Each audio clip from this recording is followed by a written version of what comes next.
Master Dinanath अपनी पुरानी Atlas cycle के पैडल मारते हुए घर की ओर बढ़ रहे थे। वे पास के ही कस्बे बिशनपुर के सरकारी स्कूल में पढ़ाते थे। आज स्कूल के कुछ कागजी काम निपटाने में देर हो गई थी। उनकी साइकिल की चेन रह रहकर चर्र चर्र की आवाज कर रही थी, जो उस खामोश रात में किसी चेतावनी जैसी लग रही थी। दीनानाथ जी का दिल जोर जोर से धड़क रहा था। डर का कारण सिर्फ अंधेरा नहीं था, डर का असली कारण था काली पहाड़ी का वो पुराना रास्ता।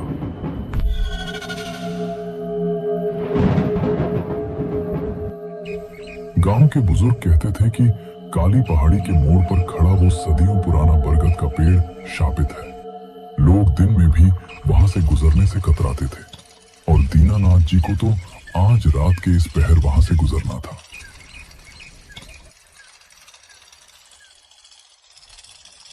जैसे ही उनकी साइकिल बरगद के पेड़ के करीब पहुंची, अचानक हवा का रुख बदल गया। कोहरा और घना हो गया, जैसे किसी ने सफेद पर्दा गिरा दिया हो। साइकिल की टूटी फूटी लाइट की रोशनी बमुश्किल 2 कदम आगे तक जा पा रही थी। तभी एक अजीब सी महक उनकी नाक से टकराई। रात रानी के फूलों की खुशबू, जो इस कड़ाके की ठंड में खिलते ही नहीं है।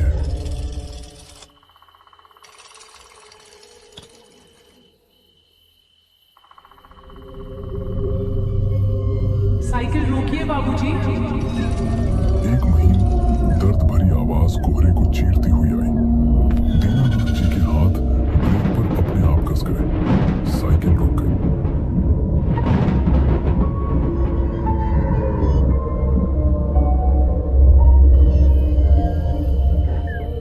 सन्नाटा और गहरा हो गया। उन्होंने कांपते हाथों से अपनी टॉर्च जलाई और इधर उधर घुमाया। कौन है? उनकी आवाज गले में ही अटक गई। बाबूजी, थोड़ी मदद कर दीजिए।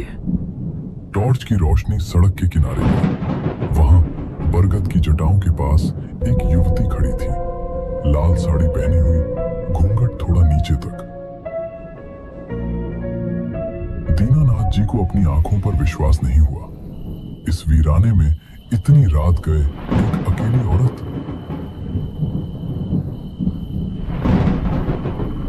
बेटी, तुम इतनी रात को यहां क्या कर रही हो? कौन हो तुम? दीनानाथ जी ने हिम्मत जुटाकर पूछा। वो युवती धीरे धीरे आगे बढ़ी।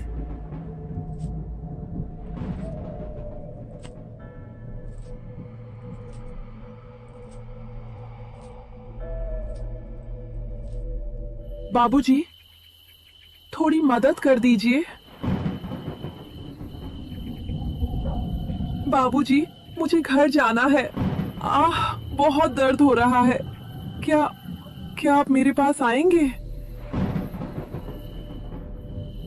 दीनानाथ जी एक शिक्षक थे। किसी की मदद करना उनका धर्म था। उन्हें लगा शायद कोई मुसीबत की मारी है। वे साइकिल खड़ी करके उसकी ओर बढ़े।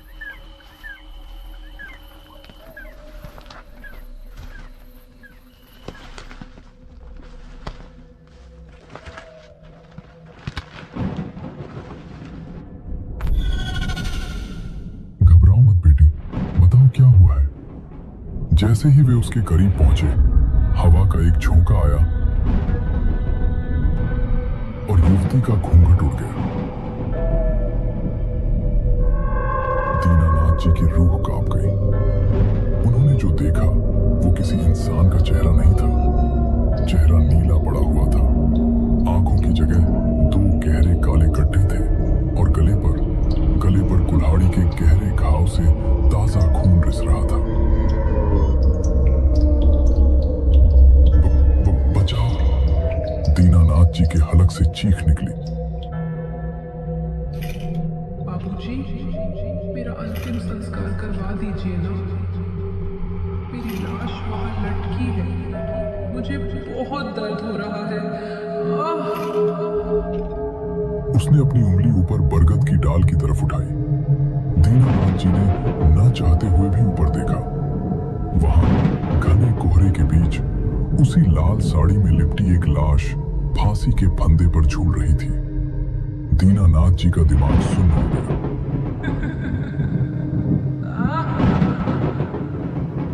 आंखों के सामने अंधेरा छा गया और वे वहीं सड़क पर बेहोश होकर गिर पड़े।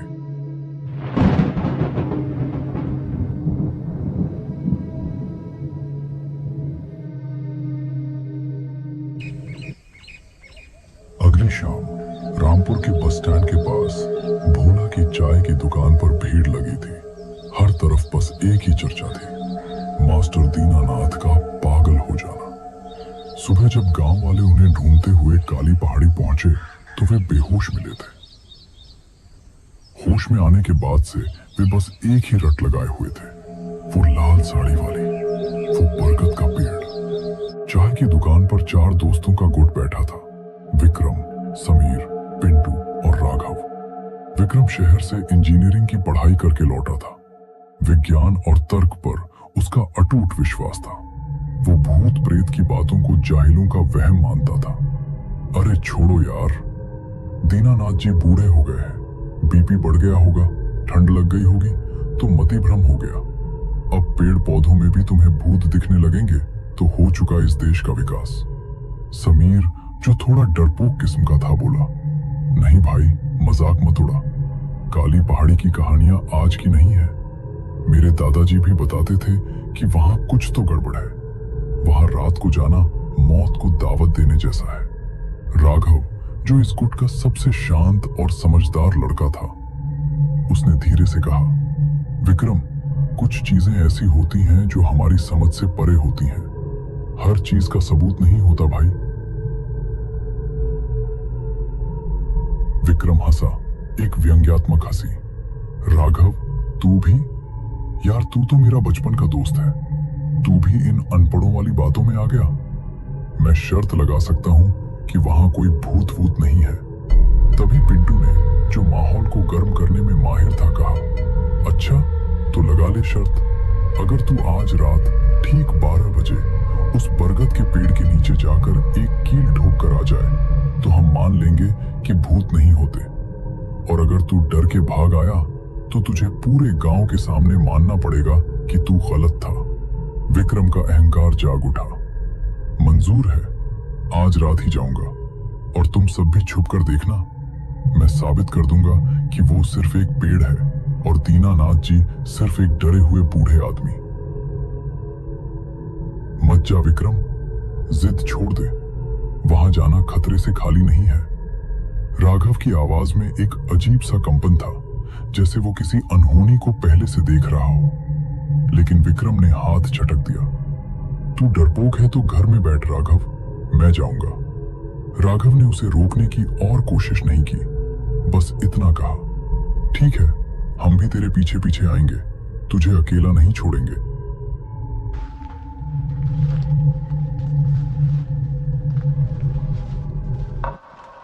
रात के 11:30 बज चुके थे। विक्रम हाथ में एक लोहे की कील और हथौड़ा लिए काली पहाड़ी की ओर बढ़ रहा था।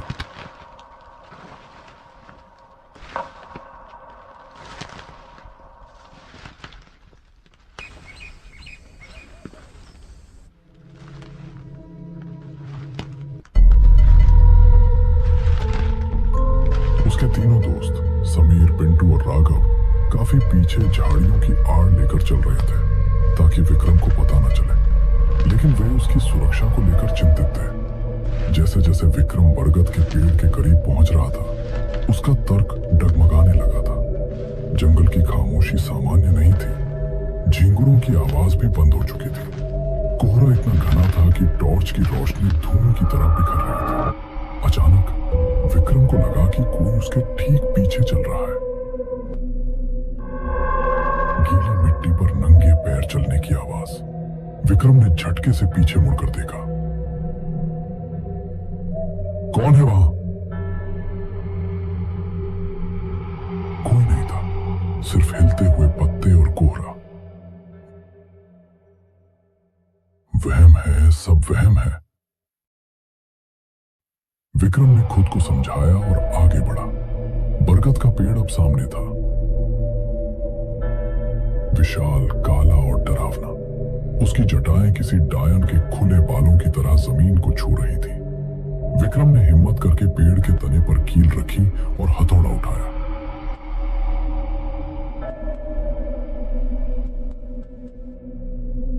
इतनी जल्दी क्या है बाबूजी? अभी तो रात बाकी है।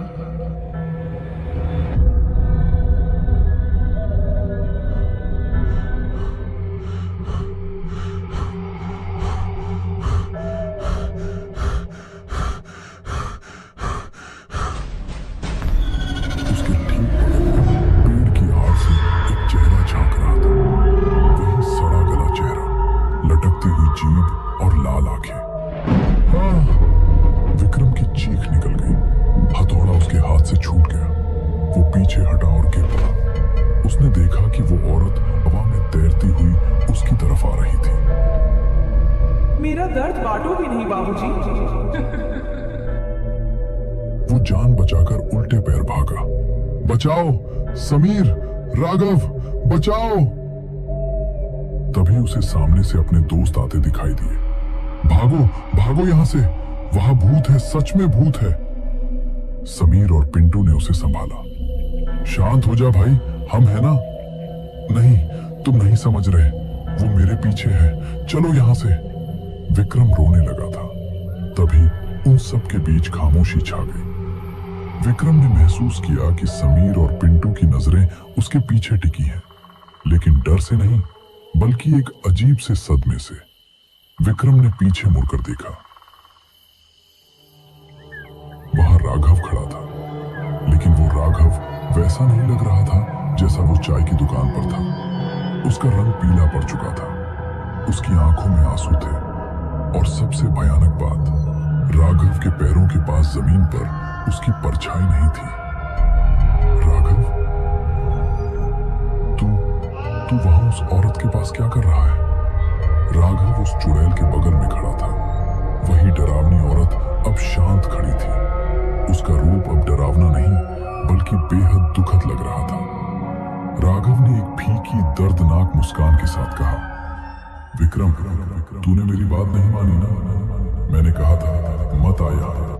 समीर और पिंटू, जो अब तक विक्रम के पीछे थे, थर थर कांपते हुए बोले, विक्रम, हमें तुझे एक बात बतानी थी, लेकिन हिम्मत नहीं हुई। आज से 1 महीने पहले राघव गायब हो गया था। गांव वालों को लगा वो शहर भाग गया है, लेकिन विक्रम की आंखों के सामने अंधेरा छाने लगा। क्या बकवास कर रहे हो? राघव की आत्मा ने बोलना शुरू किया, और उसकी आवाज अब हवा में गूंज रही थी। हाँ दोस्त, मैं अब इंसानों की दुनिया में नहीं हूं। ये जो मेरे साथ खड़ी है, ये मीरा है, मेरी मीरा, और हम दोनों अब बस यादें हैं। विक्रम के पैरों तले जमीन खिसक गई। मतलब चाय की दुकान पर जो मेरे साथ बैठा था, वो मेरी आत्मा थी विक्रम। राघव ने कहा, मैं तुम्हें यहां इसलिए नहीं लाया कि तुम्हें डरा सका, बल्कि इसलिए लाया ताकि तुम हमें इंसाफ दिला सको। तुम ही मेरे सबसे समझदार दोस्त हो, मेरी मदद कर। अपने जिगरी यार को इस हालत में देखकर उसकी आंखों से आंसू बह निकले। बता राघव, क्या हुआ था तुम्हारे साथ? किसने किया ये सब? राघव और मीरा की आत्माओं ने अपनी दर्दनाक दास्तान सुनानी शुरू की। मीरा गांव के जमींदार ठाकुर बलदेव सिंह की बेटी नहीं, बल्कि उनकी एक दूर की रिश्तेदार थी, जो उनके घर में अनाथ की तरह पल रही थी। लेकिन ठाकुर की इज्जत और अहंकार बहुत बड़ा था। जब उन्हें पता चला कि उनकी घर की लड़की एक साधारण किसान के बेटे से प्यार करती है, तो उनका खून खौल उठा। उस काली रात ठाकुर के गुंडों ने इसी बरगद के पेड़ के नीचे पकड़ लिया था। ठाकुर ने हम पर रहम नहीं किया। मीरा गिड़गिड़ाती रही, लेकिन उस शैतान ने अपनी तलवार से मीरा का गला मेरे सामने काट दिया। और जब मैंने उसे बचाने की कोशिश की, तो उन्होंने मुझे भी मार डाला और हमारी लाशों को इसी पेड़ के नीचे गड्ढे में गाड़ दिया, ताकि दुनिया को लगे कि हम भाग गए। मीरा की आत्मा आगे आई।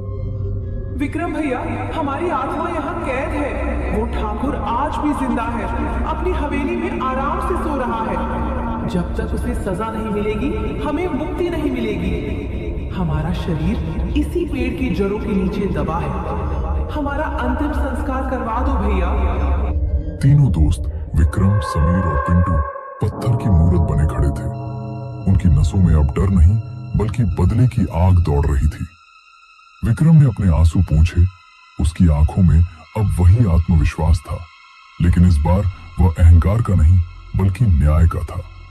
तेरी कसम राघव, विक्रम ने कसम खाई। सूर्योदय से पहले उस ठाकुर का सच सबके सामने होगा और तेरा अंतिम संस्कार पूरे सम्मान के साथ होगा। विक्रम ने तुरंत एक योजना बनाई। उसने समीर को पुलिस स्टेशन भेजा क्योंकि विक्रम के पिता शहर में डीएसपी थे और विक्रम ने अपनी जान पहचान का इस्तेमाल करने का फैसला किया। पिंटू को गांव वालों को इकट्ठा करने का काम सौंपा गया। विक्रम खुद हवेली की तरफ बढ़ा। रात के 2 बज रहे थे। ठाकुर बलदेव सिंह अपनी आलीशान हवेली के कमरे में सो रहा था। अचानक खिड़कियां जोर जोर से खड़कने लगी। कमरे का तापमान गिर गया। ठाकुर बड़बड़ाते हुए उठा। कौन है? कमरे के कोने में अंधेरे से राघव की आकृति उभरी, खून से लथपथ, आंखों में अंगारे लिए। पहचाना ठाकुर? राघव की आवाज कमरे में गूंजी। ठाकुर की सिट्टी पिट्टी गुम हो गई। नहीं, तुम मर चुके हो। मैंने तुम्हें अपने हाथों से गाड़ा था। पाप कभी मरता नहीं ठाकुर। मीरा की आवाज दूसरी तरफ से आई। ठाकुर पागलों की तरह चीखता हुआ कमरे से बाहर भागा। वो हवेली के गलियारों में भाग रहा था। वो भागते भागते हवेली के मुख्य द्वार तक पहुंचा। जैसे ही उसने दरवाजा खोला, सामने विक्रम खड़ा था और उसके पीछे पूरा गांव और पुलिस की जीप। विक्रम ने चिल्लाकर कहा, इंस्पेक्टर, सुन लिया आपने? इसने अभी कबूला कि इसने मारा है। दरअसल विक्रम ने अपना फोन चालू करके स्पीकर पर रखा था और वो पुलिस के साथ लाइव रिकॉर्डिंग कर रहा था। ठाकुर का डर से पीला पड़ा चेहरा ही उसका सबसे बड़ा सबूत था। पुलिस ने ठाकुर को हथकड़ी लगाई। गांव वाले जो बरसों से ठाकुर के जुल्म सह रहे थे, आज निडर होकर उसे कोस रहे थे। अगली सुबह कोहरा छट चुका था। सूरज की पहली किरणें काली पहाड़ी पर पड़ रही थी। पुलिस और गांव वालों की मदद से बरगद के पेड़ के नीचे खुदाई की गई। वहां 2 नरकंकाल मिले। पूरे विधि विधान के साथ राघव और मीरा का अंतिम संस्कार किया गया। जैसे ही लपटें उठी, धुएं के बीच 3 दोस्तों को 2 आकृतियां दिखाई दी। राघव और मीरा अब खून और जख्मों से मुक्त थे। वे मुस्कुरा रहे थे। उन्होंने हाथ हिलाकर अपने दोस्तों को अलविदा कहा और धीरे धीरे उसकी रोशनी में विलीन हो गए। तुझे पता है विक्रम, समीर ने भारी आवाज में कहा, आज तू शर्त हार गया। भूत होते हैं। विक्रम ने आसमान की ओर देखा और मुस्कुराया। हाँ यार, मैं हार गया, लेकिन खुशी है कि मेरा दोस्त जीत गया। उस दिन के बाद से काली पहाड़ी पर फिर कभी किसी को डर नहीं लगा। बरगद का वो पेड़ अब डरावना नहीं लगता था।